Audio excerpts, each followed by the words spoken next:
Bom, é isso aí, gente. Boa noite. 9:04. Vamos começar a nossa transmissão, a nossa conversa. Enquanto o Jô entra, queria dar algumas informações.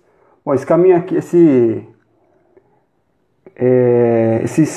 espaço que nós criamos é um espaço que nós criamos para debater, para discutir alguns assuntos que são relevantes aí para a nossa vida como um todo, vida social, nossa caminhada de fé também, caminhada espiritual. Acho que é um pouco daquilo que a gente está tentando trazer aqui nesse espaço, pequeno espaço ainda. Isso nasceu aí no nosso... partiu de mim e do Levini aí começar esse processo, e eu acho que vai ser bastante produtivo, bastante relevante aí a caminhada que a gente tem. Tem algumas orientações para fazer. Se você está chegando aí na live agora, clique no aviãozinho aí para compartilhar a nossa live, para tentar alcançar aí um bom número de pessoas. Como a nossa primeira live, nosso time tá pequeno ainda, tá procurando crescer. Então, sejam aí muito bem-vindos. Para quem não me conhece, meu nome é Eli. Tenho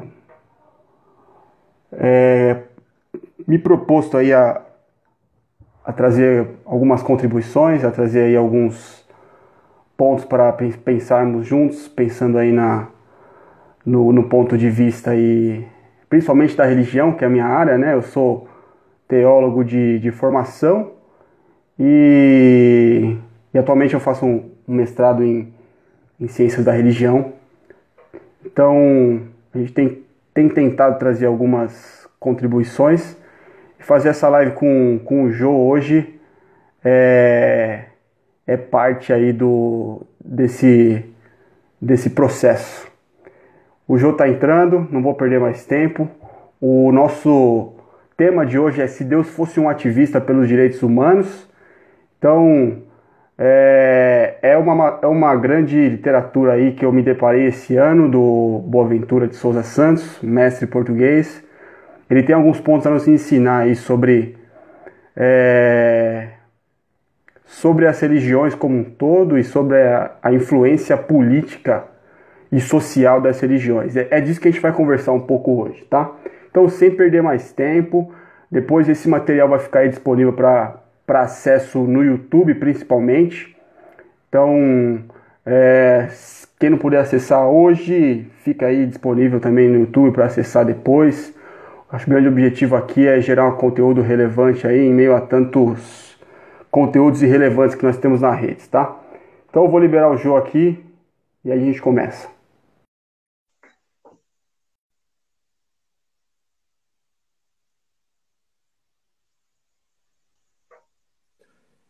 Aí, mano, E aí, irmã? Tudo cheguei jóia, aí. cara? Olha você. Beleza. E esse Tô bem óculos novo alinhado aí? aí? Hã? Pô, você viu? Tô parecido com você, cara. Rapaz, Parecido bicho. contigo. Caraca, hein? Ficou estilo, hein, negão? Gostou? Ah, sim, mano. Ficou legal, mano. Foi, que bom. Legal, cara. Você tá bem? Tô bem, mano. Graças a Deus. Sabadão aí, limpeza de casa. Putz, hoje foi punk, mano.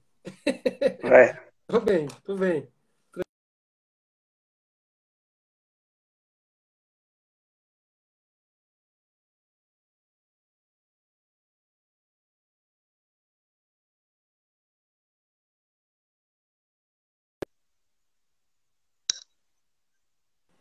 Voltou?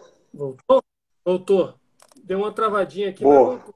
Acho que foi a sua. A minha tá normal. Tá normal? Tá. Tá. Então, beleza. Bom, vamos tentar começar então. Jô, Bora? é o seguinte, eu quero partir Ah, dessa afirmação e quero transformar essa afirmação em uma pergunta. Ah, E é isso que eu quero ouvir de você.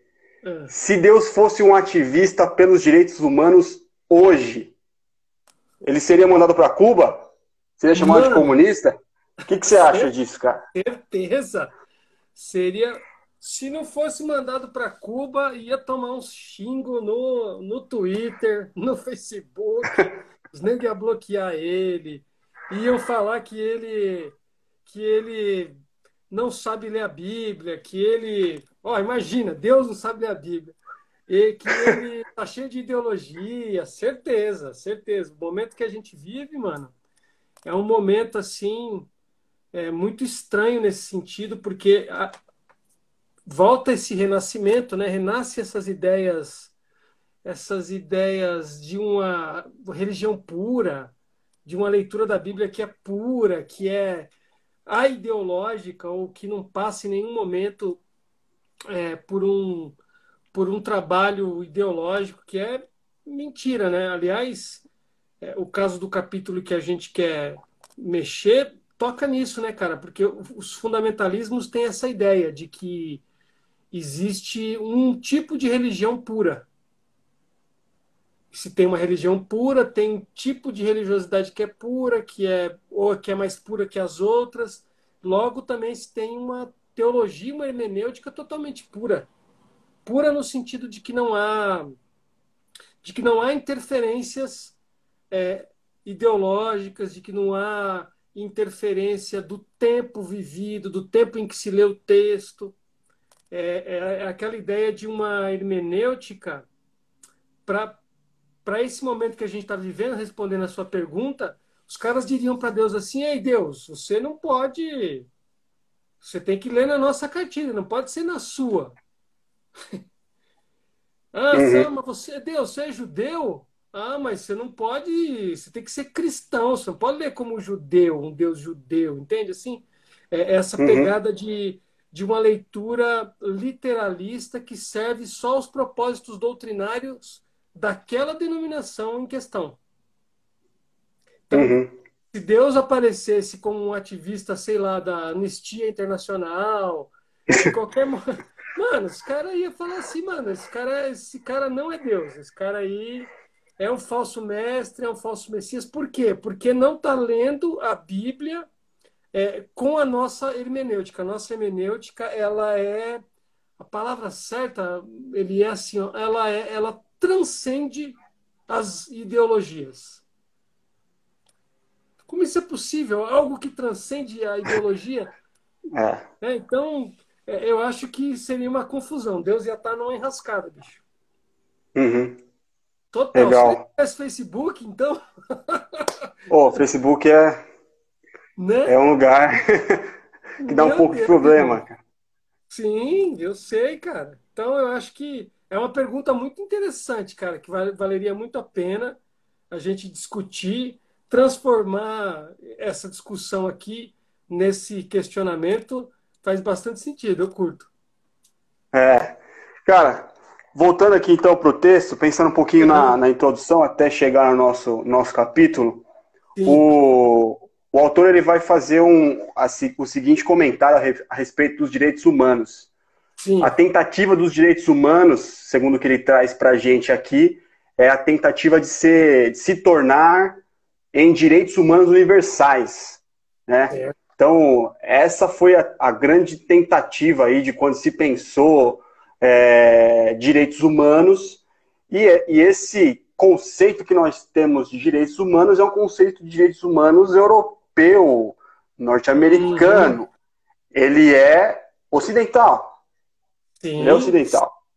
sim. Então, o que ele tenta, o que ele propõe como forma de contribuição para essa discussão dos direitos humanos é justamente pensar em teologias, e aí ele está dentro do campo das religiões, em Certo. teologias que possam contribuir para o desenvolvimento dos direitos humanos em toda e qualquer cultura, por assim dizer. Uhum.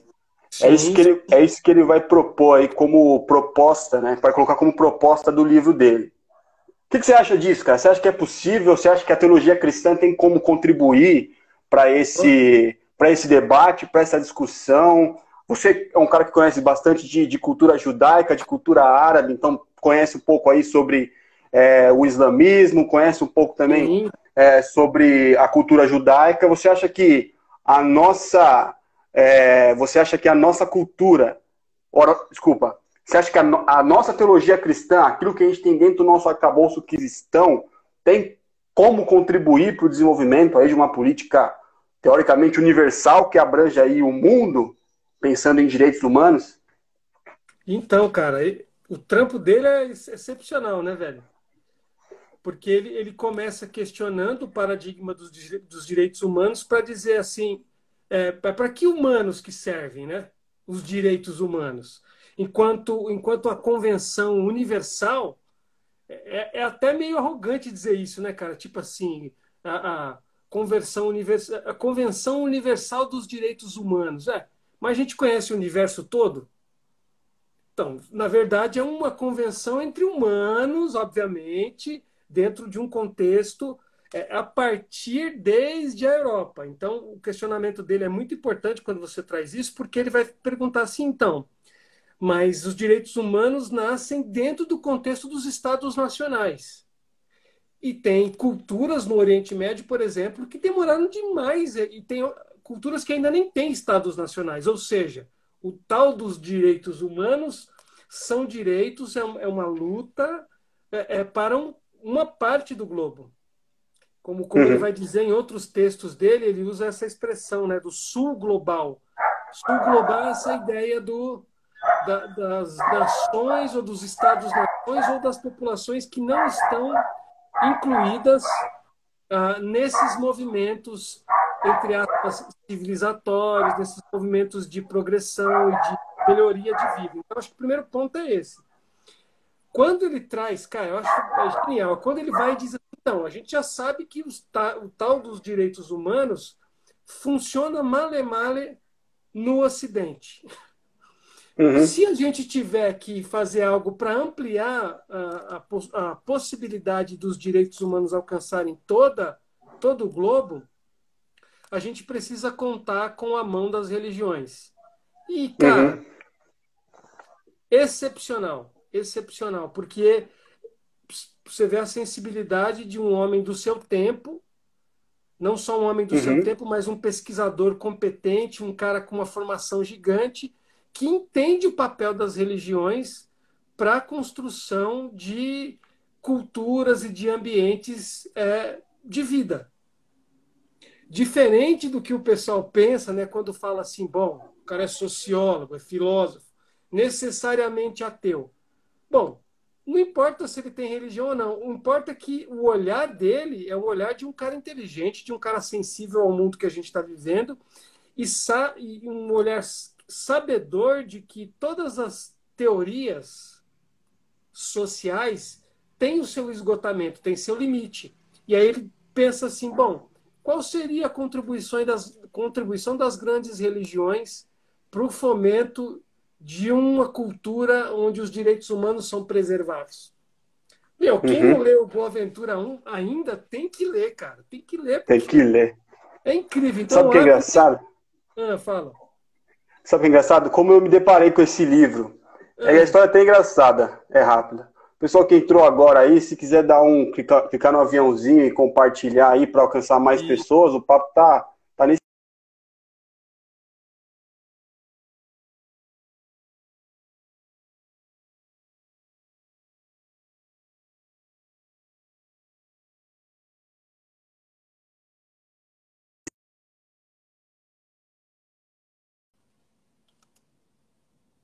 Voltou?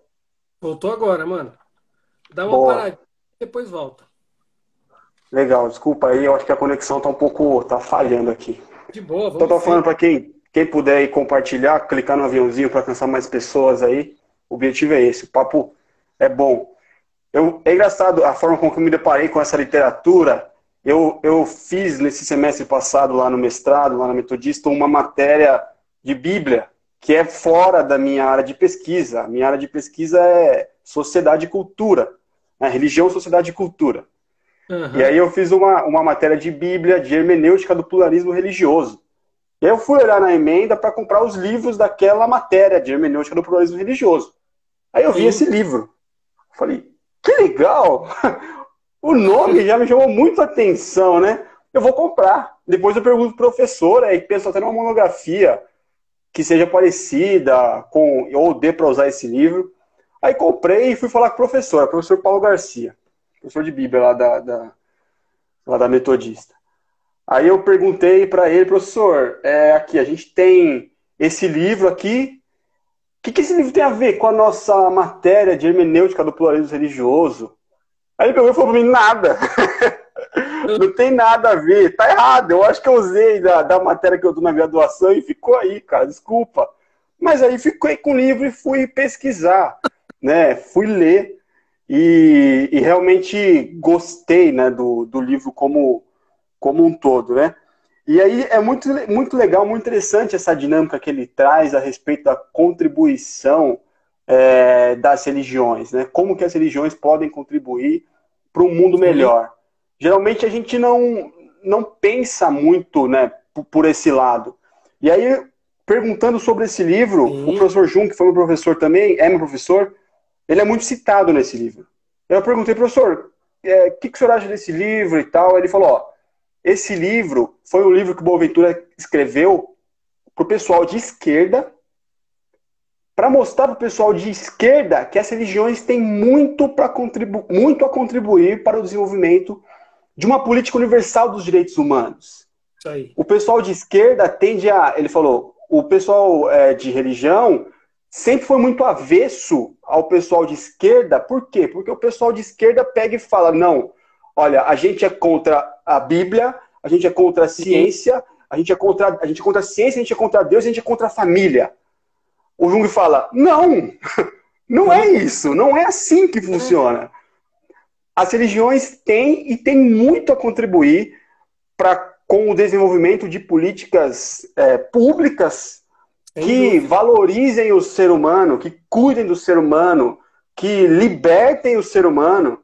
Então, foi muito legal lidar com essa literatura e ter essa percepção do Jung, assim, foi bem legal. Muito doido, né? E sabe o que que você me lembrou? Ele, é, voltando na sua pergunta, é, puxa, será que é possível o que a gente sabe do cristianismo dá para a gente condições de fazer essa leitura e de tirar, de extrair do cristianismo ou do evangelho ou do arcabouço do evangelho bases para uma atuação em políticas públicas, em direitos humanos? Obviamente que sim, mas a gente precisa considerar um fator, cara, que é muito em voga hoje, que é a questão do colonialismo.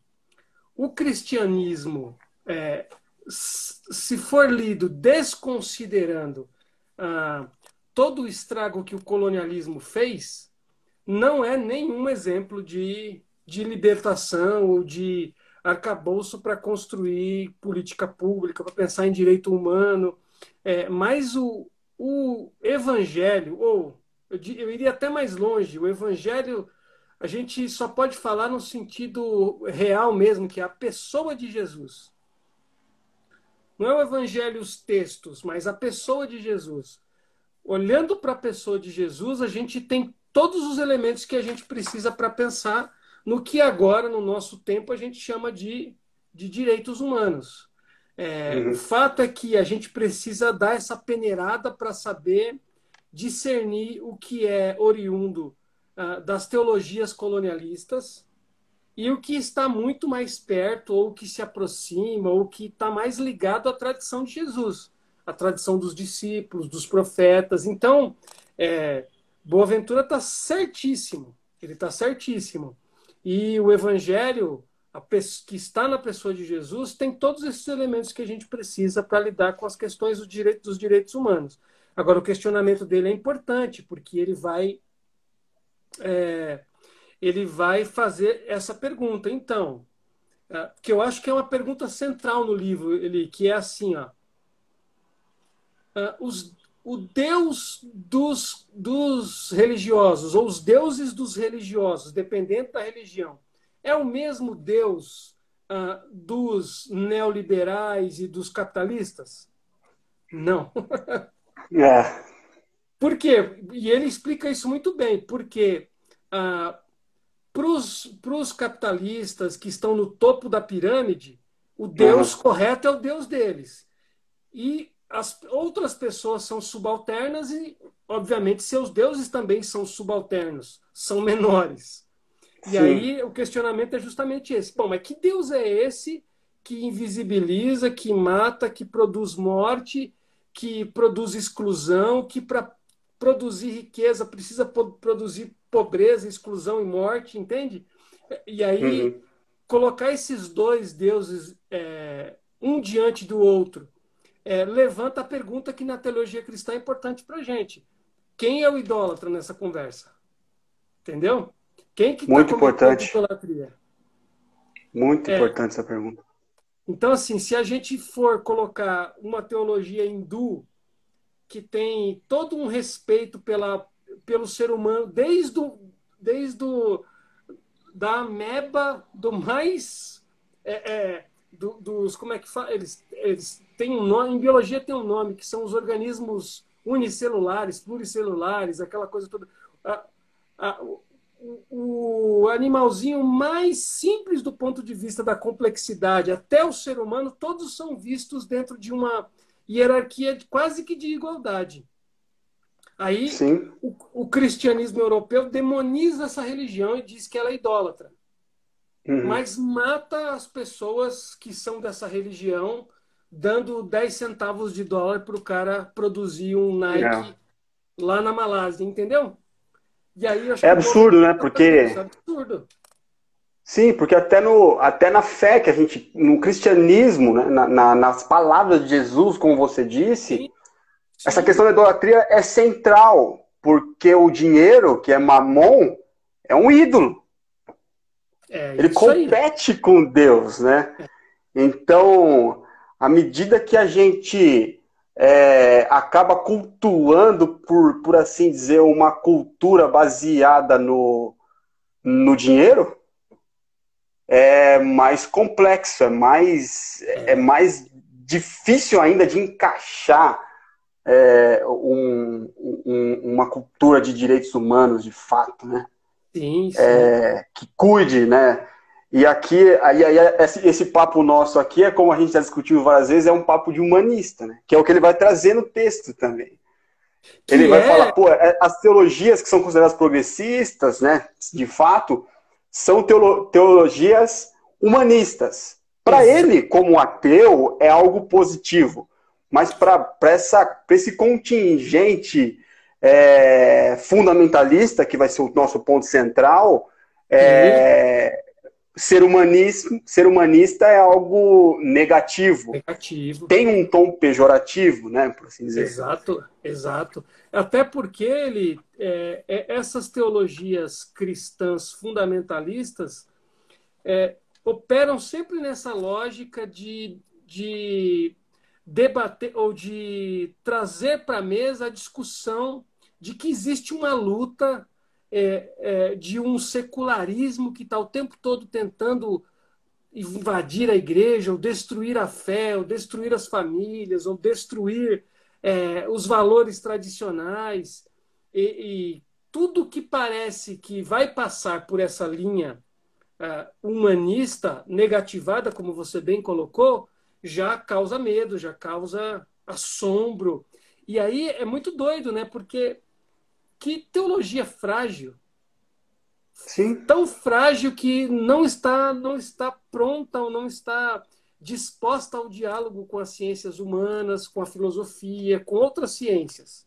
Então, eu acho que é um ponto importante que a gente deve voltar em algum momento aí, porque é isso aí. É, todas as vezes, todas as vezes e ainda mais nos tempos que nós vivemos, que a gente levanta a bandeira dos direitos humanos, a primeira reação é de medo por conta de pensar assim, bom, isso aí é uma coisa que trabalha na lógica anti-Deus, que trabalha na lógica anticristã, que passa necessariamente por uma filosofia ateísta. Então, quando você traz, por exemplo, esse dado do professor Jung, né, dizendo que Boaventura vai escrever isso para a galera de esquerda entender a importância das religiões para o fomento de uma cultura de direitos humanos, é excepcional, porque é isso mesmo, porque tem essa pecha mesmo. Se é de religião, é alienado, se é de religião, não pode fazer discussão com a filosofia, que representam um nicho do cristianismo, e não só do cristianismo, de várias religiões. Né? Mas não Sim. é verdade no sentido amplo. Estamos nós aqui, 2 cristãos, 2 pastores, 2 teólogos que discutem, que pensam a sua prática também do ponto de vista das ciências humanas, dos direitos humanos, e aí vai, né? Acho que é importante isso. É uma discussão importante. Pessoal, você que está chegando agora, seja muito bem-vindo aí ao nosso novo canal. É nosso, isso aqui é uma comunidade. Então, você está chegando agora e está gostando aí da nossa live, de receber o nosso amigo Jô, compartilha aí para ter um alcance maior, para o algoritmo entender aí o que a gente está falando aqui e colocar como relevante. Valeu? Então, Jô, vamos lá para o nosso foco principal aqui, que é o capítulo 2 do livro. Vou mostrar aqui a capinha para vocês. É esse livro aqui, Boaventura de Souza Santos, Se Deus Fosse um Ativista pelos Direitos Humanos, tá? Isso aqui que a gente falou até agora foram basicamente em tons introdutórios. E a gente vai entrar agora no nosso objeto principal de estudo aqui, que é o caso do fundamentalismo cristão. É o capítulo 1. Capítulo 3, desculpa. Capítulo 3, isso. Que é o capítulo 3 do nosso livro. Jô, o que você acha do fundamentalismo cristão, das teologias fundamentalistas? Qual que é a sua percepção? Contribuem, não contribuem? Até que ponto que elas contribuem para a nossa fé, ou até mesmo para a nossa, no caso aqui, para o diálogo com os direitos humanos? Cara, pensando no diálogo com os direitos humanos, infelizmente, não há nenhuma contribuição, pelo contrário, há sempre esse movimento, como eu posso dizer, contrário, abertamente contrário, né? É interessante que, em algum momento, o Boaventura vai levantar um dado aqui que já é antigo, porque o livro é de 2014, a primeira edição no Brasil. Ele vai levantar um dado pensando na bancada evangélica. E ele levanta um dado que, à época, fazia sentido, que a bancada era formada por 59 parlamentares. Hoje são mais de 90. Então, quando o ministro da Saúde, o ministro da Educação é pastor batista presbiteriano, primeira igreja presbiteriana de Santos. Exato. Recebi uma mensagem no WhatsApp dando glória a Deus que o Brasil vai mudar porque agora tem um ministro da Educação presbiteriano. Então, vamos entrar nisso, que tem a ver com a questão que você levanta. Bom, basicamente, não só o Boaventura faz esse levantamento, mas todos os sociólogos que vão estudar essa relação das religiões com as questões políticas ou com a preponderância da política no mundo moderno vão enxergar isso aqui. Eles vão enxergar o seguinte: os fundamentalismos religiosos, especialmente o cristão, que vai emergir nos anos 80 nos Estados Unidos, até um pouco mais para trás, depois vai chegar no Brasil, também vai em África, vai para a Ásia. Esse fundamentalismo parte de alguns princípios que chocam frontalmente com os princípios das democracias. E é muito interessante, porque o Boaventura faz uma leitura muito legal. Porque no capítulo anterior ele vai falar dos fundamentalismos islâmicos. Né? Então, que é muito legal, porque, grosso modo, todo mundo fala, se é islâmico, é fundamentalista. Como assim? Não, Não. Então, aí ele fala dos fundamentalismos islâmicos e ele abre o capítulo 3 para falar do fundamentalismo cristão, fazendo uma comparação muito legal, que é, bom, parece que os fundamentalismos cristãos operam na mesma lógica da Sharia, que é a lei islâmica. Que é essa lógica de uma rejeição à modernidade ocidental ou à pós-modernidade, embora, assim, do meu ponto de vista, a gente questione bastante essas essas divisões muito estanques, então, modernidade, depois pós, hiper, independentemente disso, o que ele levanta? Que a característica que há no fundamentalismo islâmico, que é uma rejeição à modernidade ocidental, também aparece no fundamentalismo cristão. Aí entra, por exemplo, terraplanismo, entra negação da ciência. Outra coisa que ele levanta que é importantíssimo ali é que, assim como na Sharia, na lei islâmica, na lei religiosa islâmica, que vira lei civil, existe uma leitura estática do texto. Não há uma preocupação com uma interpretação, uma atualização do texto. É uma leitura estática, que é essa leitura fundamentalista, que no geral é literalista e Uhum. serve sempre a princípios doutrinários. Uhum. Certo? Então, assim, Sim. está dito na doutrina que a maioria dos cristãos nem sabe onde está escrito isso, não está escrito no texto bíblico, é uma leitura, ou seja, uma teologia a partir do texto, que vira uma doutrina em algum manual, que ninguém sabe onde está, mas vão dizer, vão clamar por nomes como Calvino, como Lutero, todos homens importantes, todos homens que fizeram um bom trabalho e nós estamos aqui por causa deles, mas que nós É. devemos superá-los. Mas essas leituras têm muita dificuldade com movimentos democráticos, essas leituras têm muita dificuldade com a abertura do pensamento, essas leituras têm dificuldade com a busca por direitos das mulheres, dos homossexuais.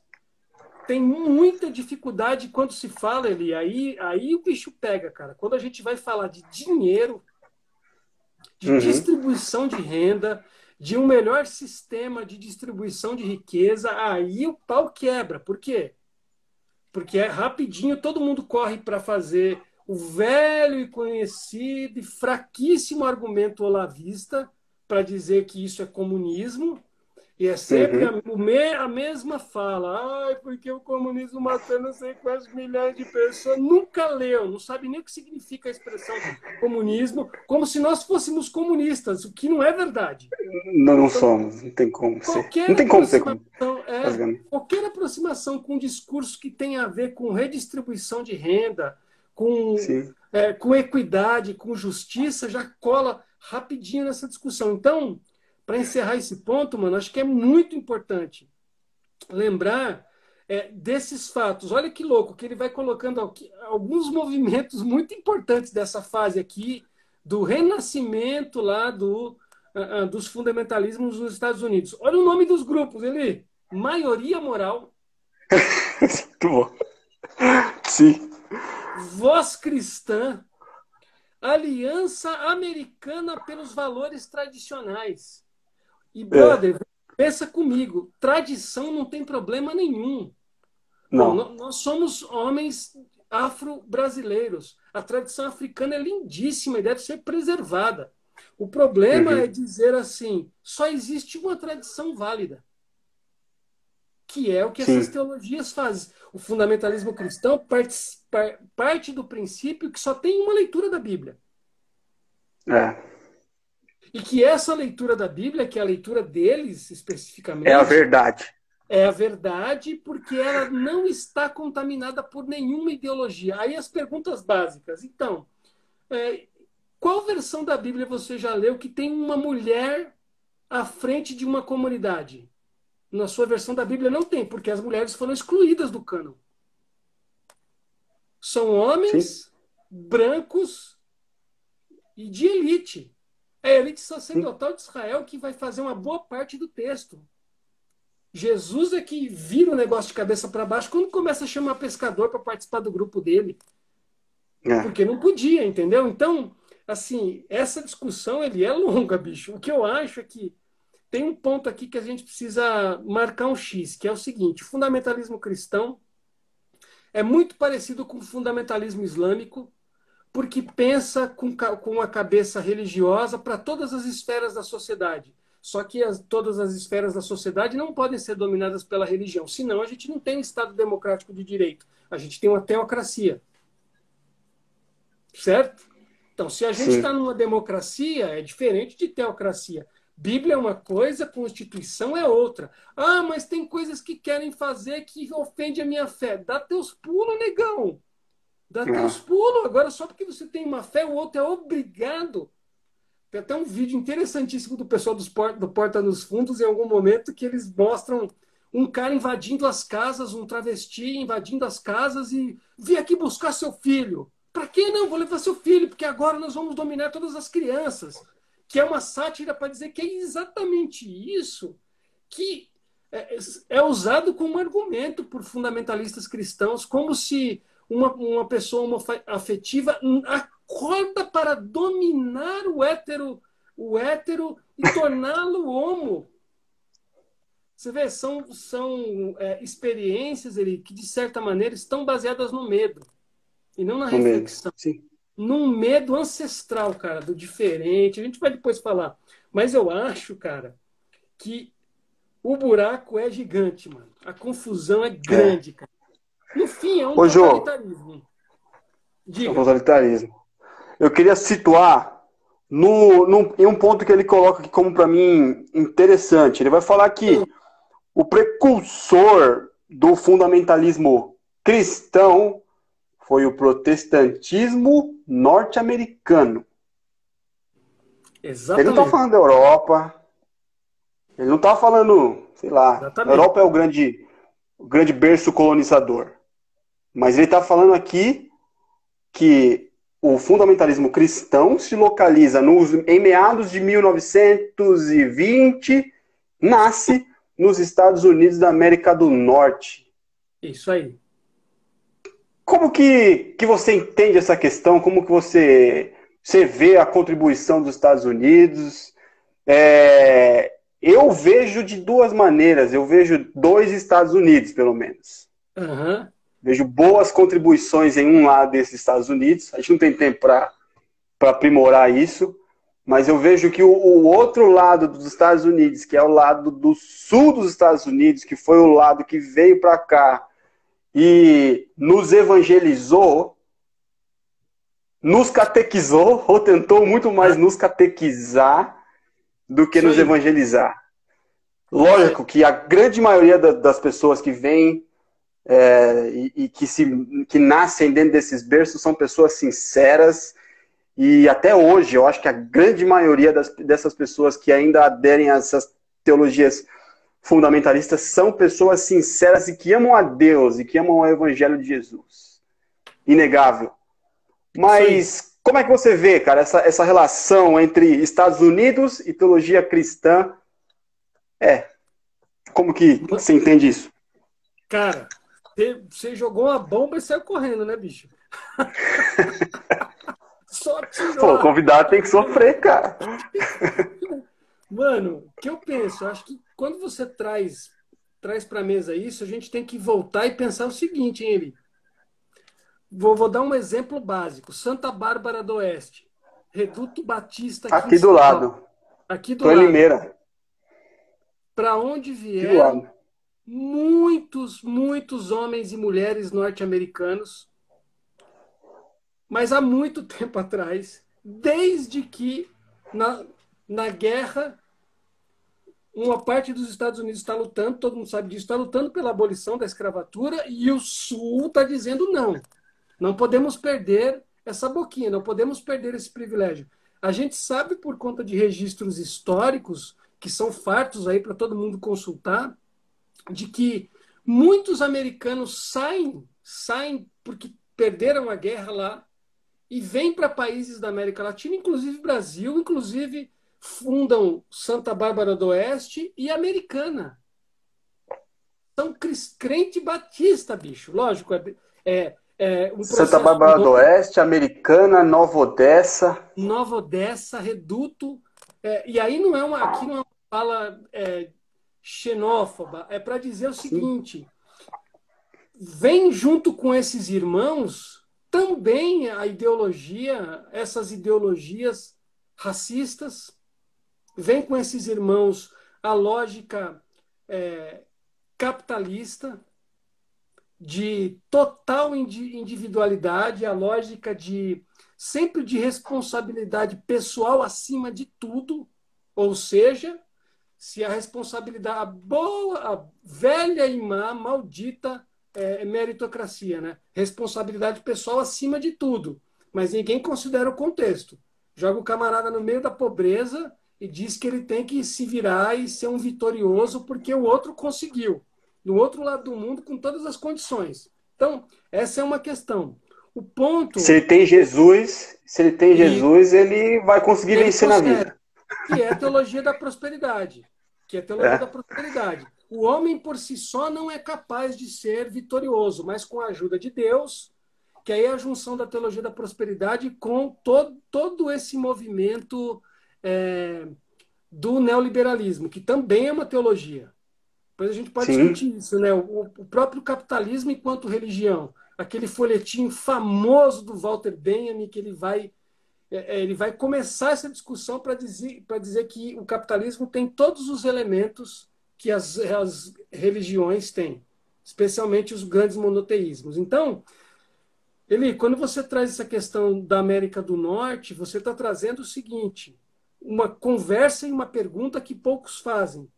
O que veio com os nossos irmãos norte-americanos, junto com a fé que eles nos trouxeram, que deve ser criticado? Não, criticado não é negativo. Criticar é avaliar, peneirar o que serve e o que não serve. Bom, o que não serve está claro.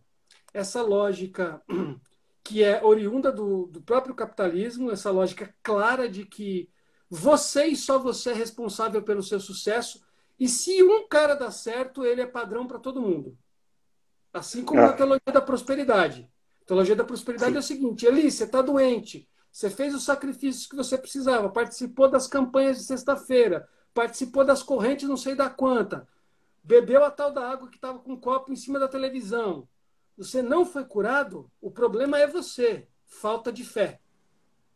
É, Como no capitalismo, o problema do cara que não dá certo é preguiça, é burrice, é que ele não tem o método certo. O problema nunca está no sim. sistema.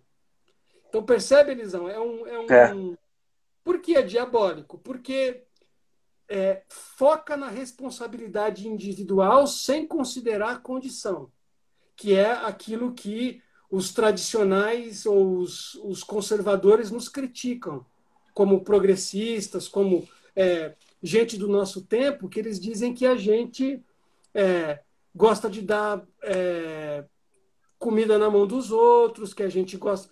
Não sabem nada sobre política de reparação, não pensam em contexto, não sabem que uma pessoa nascida em um lugar não tem as mesmas condições de desenvolvimento que pessoas nascidas em outro lugar. Não depende só de vontade pessoal. Eu gosto muito de dar esse exemplo. Eu tenho 43 anos. Eu lembro de ler a minha primeira frase completa na minha língua com 13 anos, cara. 13 anos de idade, começo da caramba. minha adolescência, eu consegui ler uma frase. Eu lembro que eu fiquei tão alegre, bicho, que eu saí pela rua lendo tudo que eu encontrava para ver se eu conseguia formar outra frase. Aí o cara falou assim: porque você era preguiçoso. Não, não é porque eu era preguiçoso.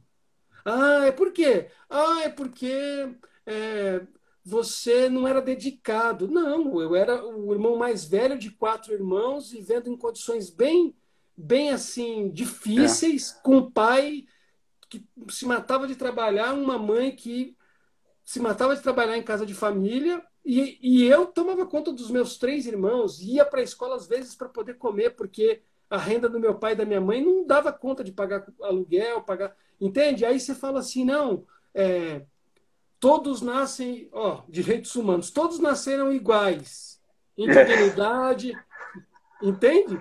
Então, negão, eu acho que assim, Pessoal que tá é, do,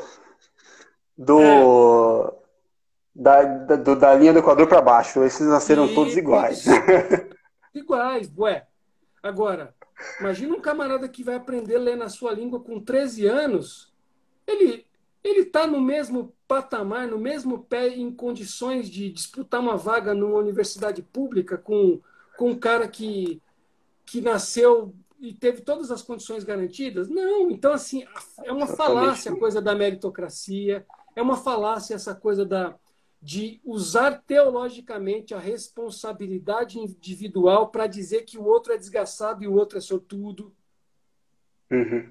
Entende? Não só é É, uma falácia como é um uso ideológico do texto bíblico, porque tem texto bíblico que fala de responsabilidade individual e faz muito bem, está falando certo sobre aquilo. Você não pode ser culpado pelos crimes do seu pai. Sim. Ezequiel, por exemplo, 44, trabalha bem isso. Mas aí, o que o cristianismo fundamentalista faz? Pega uma expressão como essa e torna ela hegemônica no próprio texto bíblico, que não é hegemônico, que não é um texto inteiro. São vários textos, uns dentro dos outros. São várias tradições colocadas uma do lado da outra, uma em cima da outra. E às vezes você pega o mesmo autor bíblico que usa 2, 3 vezes a mesma palavra com sentidos diferentes. Entende, Li?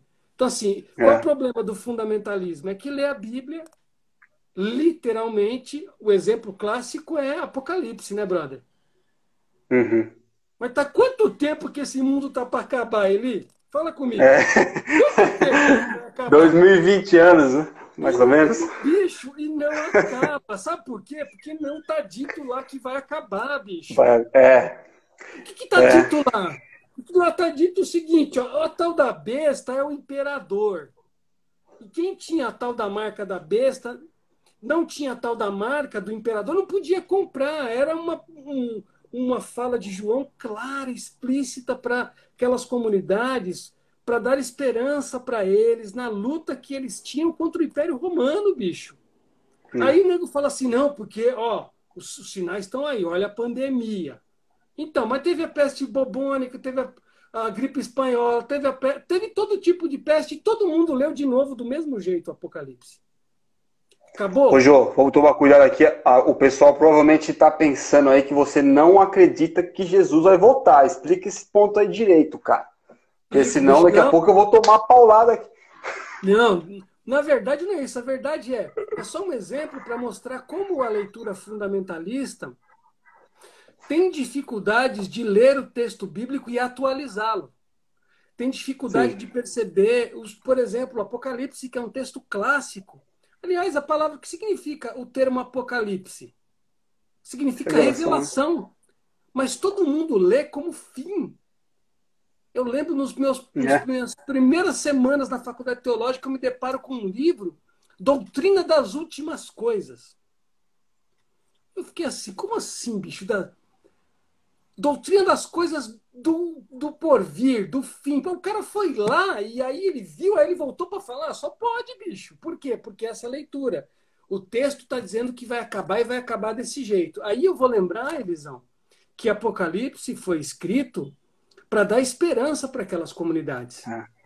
Esperança no meio da perseguição que eles passavam, da perseguição imperial, bicho. Os caras sofriam todo tipo de dificuldade financeira, econômica. Eles eram obrigados a adorar nas praças ou no templo o imperador. E aí o João dizia, ó, o João vai lá e usa uma imagem que Jesus mostra para ele. Ele, Jesus, sentado num trono, em oposição a quem? Ao imperador.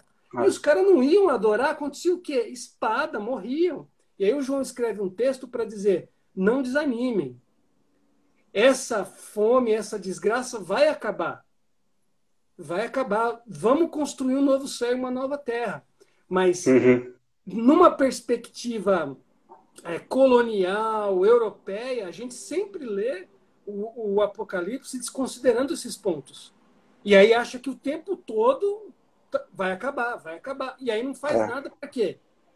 Não faz uma coisa, Elisão, para encerrar esse ponto, velho, não faz uma coisa que a gente deveria ter aprendido com os indígenas. O Ailton Krenak, por exemplo, que é um grande intelectual indígena brasileiro, escreveu um livro maravilhoso, Ideias para Adiar o Fim do Mundo.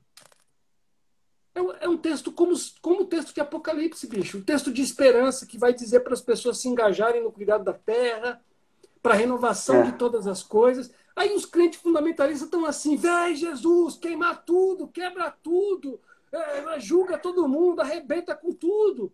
Meu, mas o Apocalipse não tá... Entende? Então, eu acho que é uma questão importante. Falar de fundamentalismo cristão é falar de leitura fundamentalista, leitura literal, leitura doutrinária. de um montão de irmãos que não conseguem enxergar o texto bíblico com crítica e que não conseguem ver também o texto como uma peça cultural. Uma peça de cultura, que quer dizer o seguinte: para entender, precisa saber mais da cultura, precisa de leitura crítica, precisa É. de se aproximar do texto como literatura também, e não apenas como livro Uhum. de fé. Literatura em que sentido? Deixa eu entender como que funciona um texto de tantos anos, como que é esse papo desse texto ser homogêneo? E ele não é homogêneo. Os autores se Nesse sentido, contradizem. Jô, Ah, nesse sentido, eu acho que nós hoje estamos mais atrasados do que os reformadores. Porque a Elisão, proposta dos reformadores era exatamente essa, contextualizar o texto bíblico. Por isso que se vai aos originais e se traduz os originais, para que o texto bíblico fale hoje, aqui e agora. isso, Então, perfeito. hoje, não, vamos ficar olhando para a tradição, vamos ficar olhando para a tradição. Não, a gente não pode, é literal, o que está escrito aí é literal. Paulo, não permito que a mulher ensine, não permito que a mulher fale. Mulher na igreja tem que ficar calada, não pode falar, Jô, tem que ficar quieta. Mas qual que é o contexto, por que o Paulo escreveu isso? A gente precisa ler o Paulo a partir de Jesus, a partir do ensinamento de Jesus, como que Jesus tratou as mulheres, entendeu? Sim, É perfeito. complexo, dá trabalho, mas tudo que dá trabalho, o pessoal não quer fazer. Exato, cara. É isso aí. E, de certa maneira, o fundamentalismo é uma resposta simples, Eli, para a Muito. complexidade do mundo. É uma resposta simples, que é assim. Vou te dar um exemplo, cara, que eu vivi há alguns anos atrás, que foi maravilhoso para mim. Foi assustador, mas foi maravilhoso porque eu pude ver um lado da experiência humana que eu não conhecia. Eu me deparei numa conversa pastoral com um indígena, nome e sobrenome indígena, que era transexual. E aí, como é que você faz? Ah, então não existe indígena transexual. Existe. Não existe indígena homoafetivo. Existe. Me deparei numa outra ocasião com uma transexual que faz a cirurgia de mudança de sexo e depois entra numa crise porque fez a cirurgia e os irmãos e amigos que são cristãos disseram para ela: agora você está recebendo no seu corpo o que está dito lá em Romanos 1,18. No seu corpo você está recebendo a condenação de Deus. O jeito simples de resolver uma coisa que é complexa. O jeito simples de É. resolver uma coisa complexa. Ah, é só evangelizar. Você vai lá e diz para o indígena: você precisa submeter a Jesus, largue a ancestralidade sua e. Então, esse Se é um converte. ponto. É só dar respostas simples a questões complexas que está tudo resolvido. E não é verdade. E as teologias fundamentalistas, as leituras fundamentalistas trabalham dessa perspectiva. Dessa perspectiva. Acho importante lembrar isso. Jô, a gente só tem uma hora de live, não é porque nós queremos deixar uma hora de live, é porque o Instagram coloca por padrão Corta. no máximo uma hora de live. Então a gente já está chegando no final, tá? Quantos minutos a gente tem? É, olha, a gente começou 9h03, agora, 8h03, 8h04, agora é 9h57. Tem 3 minutos. Desculpa, a gente começou 9h03, 9h04, agora é 9h58. Tá? Então a gente tem 3, 4 minutos. Então já vou deixar aqui o convite aqui no. Agradecer a todos, primeiramente. A gente, por uma primeira live, a gente teve uma boa participação aí de todos e Sim, todas. Agradeço muito, espero que tenha contribuído aí para o seu dia, para a sua vida, né? Eu acho que essa discussão faz parte da nossa vida. sim. E aí vai ficar aí, deixo de convite para você a gente voltar e fazer uma segunda rodada sobre esse tema, cara. Ó, vou Uma até segunda te rodada sobre falar. esse livro. Negão, total. Sabe por quê? Olha as expressões que eu separei aqui. Eu separei vários trechos do livro aqui. De todos, eu separei 11 trechos, 12 trechos que são importantíssimos para a gente discutir fundamentalismo. Por exemplo, teologia da prosperidade. Olha isso, bicho. Esse público conservador está convencido de que falar sobre questões sociais em nome de Cristo é ser radical. Vou te dar um exemplo, negão. Exemplo que a gente viveu esses dias.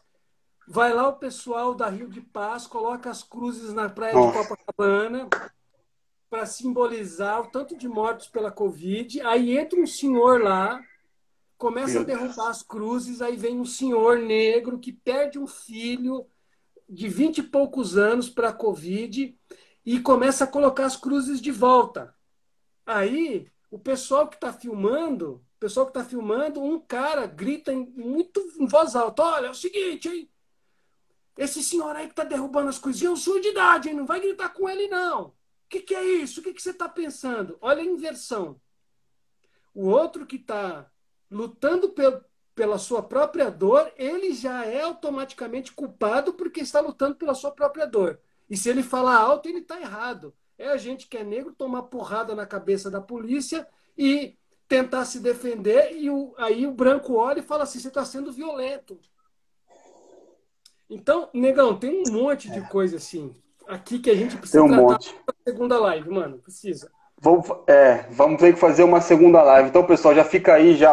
A gente volta com uma segunda live o mês que vem. A agenda do Jô tá cheia já esse mês. Siga lá o Jô, curta lá a página do Jô, _ Joab Santos. Jô é meu amigo, meu irmão. Tenho aprendido muito com ele nessa caminhada. A convivência com ele me fez um homem melhor e me faz um homem melhor. Então aqui eu só tenho a agradecer ao Jô, a vida do Jô. Realmente tem cuidado de uma maneira muito, muito especial, Jô. Obrigado. Junto, mano. Gente, obrigado, viu, cara? Na nossa agenda de lives aí, a gente tem mais 3 lives que serão divulgadas aí no decorrer aí das próximas semanas desse mês. E aí fica o convite aqui. Fica a convocação, Jô. Voltamos no mês que vem com a parte 2. Sem dúvida, mano. De repente, Elisão, a gente consegue até antes, bicho. Vamos conversar depois. De repente, vamos conversar. Ó, salva aí essa live pra você me mandar também, bicho, pra eu postar no meu canal também. Com prazer. Vai ficar salva aqui. Vamos colocar no YouTube também. Tá saindo um canal no YouTube e um Twitter aí, provavelmente também. Show de bola. Gente, o Eli aí, que o Eli tá numa caminhada excelente aí, de formação, de produção teológica. Vamos em frente, vamos junto. Grande abraço, meu irmão. Deus te abençoe, mano. Você também, obrigado. Velho. A gente se vê. Fica com Deus. Valeu.